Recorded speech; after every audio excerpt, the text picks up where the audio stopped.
Hey everyone, this is Roger from Almost a Full Color. There was one game that I liked from the Amazon Prime Gamings for the month of May that really stood out to me, and that was Beholder 2. So let's get into it.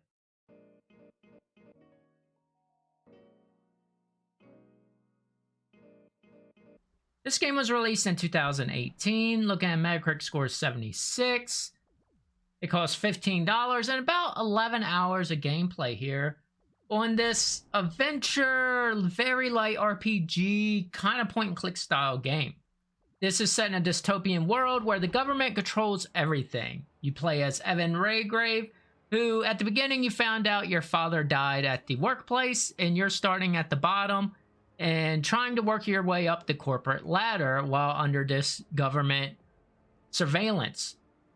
And basically that's what your goal is try to get up there and eventually figure out what happened to your father. He has left these biometric safes that only you can open hidden throughout the workplace to tell you what happened, because he didn't trust anyone with anything. The only letter you get from him is just basically saying that in a nutshell. So if someone got the letter, he didn't reveal any information. So that's how strict the government is in this game. What's cool about this game is multiple endings. Your choices do matter. You can be good or bad, and they put you in very, very tough spots on a lot of your decisions. So with these multiple endings, you can end the game very, very early. You can go and steal something from someone's drawer, and a surveillance camera will see it, and if you don't have enough money to pay, your game ends. So very unique on that aspect, and I always like these games with multiple endings. Gives you a variety of playthrough and try not to do the same thing again and figure out what happened. The sound is okay. There was no standout here. It fit the environment, but I wasn't really concentrating on that. It didn't make a mark for me, so I just said the sound was okay. Not much like interactions. The speech is kind of annoying because it's the sim-like thing where they speak a language that you don't know. And I kind of wish they had a little voice acting instead of reading, but that was the only complaint I had there with sound. Their graphics, I liked a lot. It was a 3D game, but you're controlled a 2D plane, which you can walk left and right. You could kind of go in the background on these trigger points, and I played on the controller, so that's why it looks weird for a point and click, and I thought it did pretty well with the controller. You can kind of move around and highlight where you're looking with your icon at the bottom, which you control with the right stick, and you walk around with the left stick, so pretty straightforward there. And that's what drew me into this game. The actual gameplay, a lot of it reminded me of Paper Please.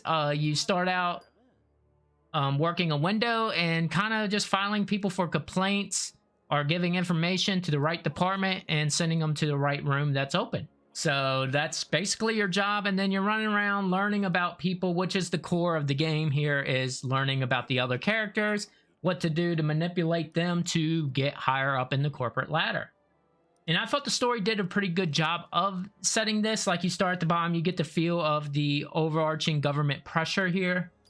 And the game keeps you hooked by the father. It just starts you wondering.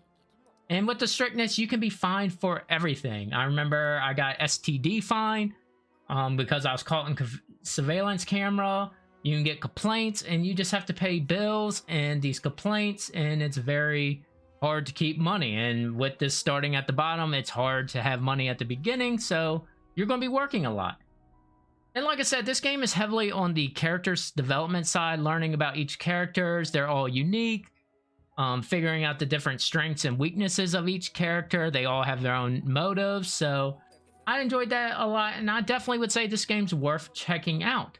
The positives here to me was the mystery style of solving your father's death and kind of manipulating yourself through this corporate world to move up on this ladder was really good and interesting to do.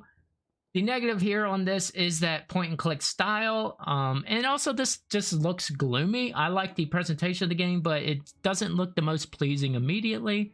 So if this looked interesting to you, I hope you enjoyed it. There's a bunch of other games. I haven't had too much time to try much of the other ones, so I picked the one or two that I thought was pretty cool, and I wanted to highlight Beholder 2. But until next time, peace.